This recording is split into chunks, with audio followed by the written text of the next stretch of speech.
anak adalah amanat di mana kita dituntut untuk menjadikan anak kita sebagai sesuatu yang paling bernilai dalam hidup kita.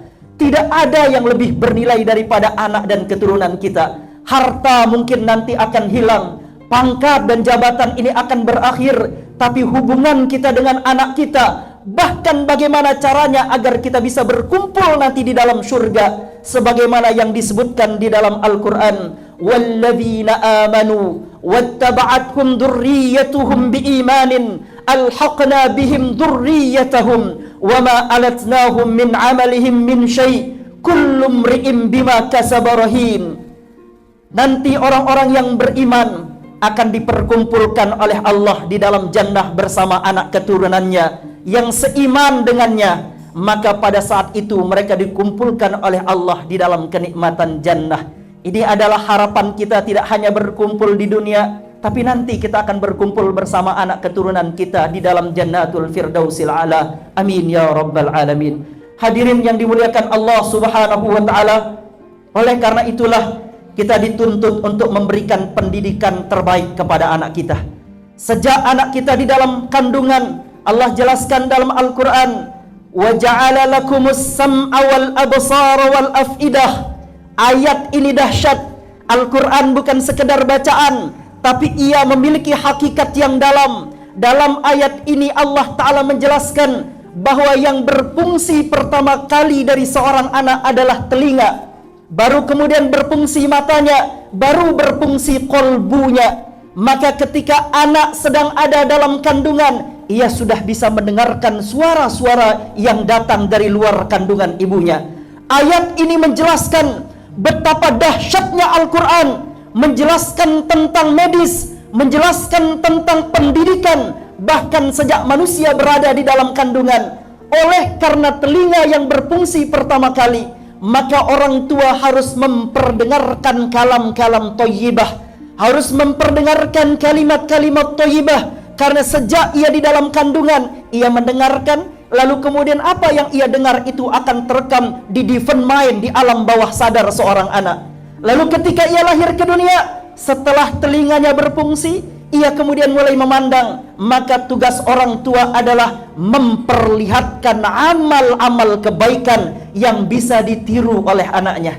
Lalu kemudian seiring pertumbuhan anak, maka saat itulah kolbu seorang anak akan berfungsi. Maka disinilah peran orang tua untuk mentransfer sir di dalam kolbunya untuk sampai di dalam kolbu anaknya. Karena di dalam diri manusia dijelaskan oleh Allah Ta'ala dalam hadis qudsi, banaitu fi jawfi ibni adam qasran wa fil qasri sadran wa fis sadri qalban wa fil qalbi fuadan wa fil fuadi shaghafan wa fi shaghafi lubban wa fil lubbi sirran wa fi sirri ana. Allah Ta'ala jelaskan, aku letakkan di dalam diri anak Nabi Adam itu satu istana. Di dalam istana itu aku letakkan dada ruhani manusia. Di dalam dada ruhani itu ada sesuatu yang dinamakan kalbu. Di dalam kalbu itu ada fuad. Fuad adalah mata kalbunya. Di dalam fuad itu Allah meletakkan syagab. Syagab itu adalah nurani. Di dalam nurani itu Allah meletakkan lub. Lub itu adalah lubuk hati. Di dalam lub itu Allah meletakkan sir, dan di dalam sir itulah Allah Subhanahu wa ta'ala meletakkan unsur rabbaniyah di dalam diri manusia. Maka orang tua tidak hanya sekedar mendidik zahirnya seorang anak.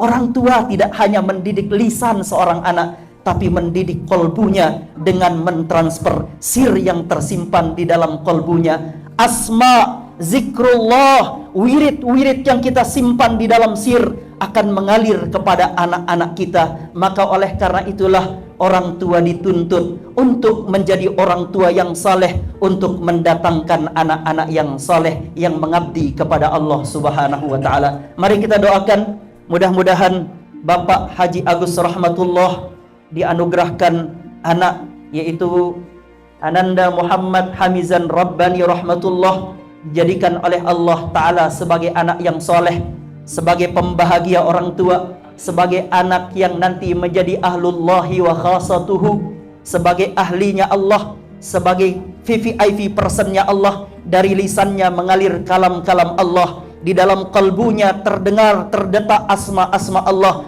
Dalam amal-amalnya dia beramal dengan akhlaknya Allah subhanahu wa ta'ala. Amin ya rabbal alamin. Kami doakan mudah-mudahan keluarga ini dijadikan sebagai keluarga yang diberkahi Allah, hadir anak yang soleh dan solehah yang nanti akan mengantarkan kebahagiaan dunia dan akhirat bagi keluarga dan menjauhkan keluarga dari keburukan zahiran wa batina. Amin ya rabbal alamin.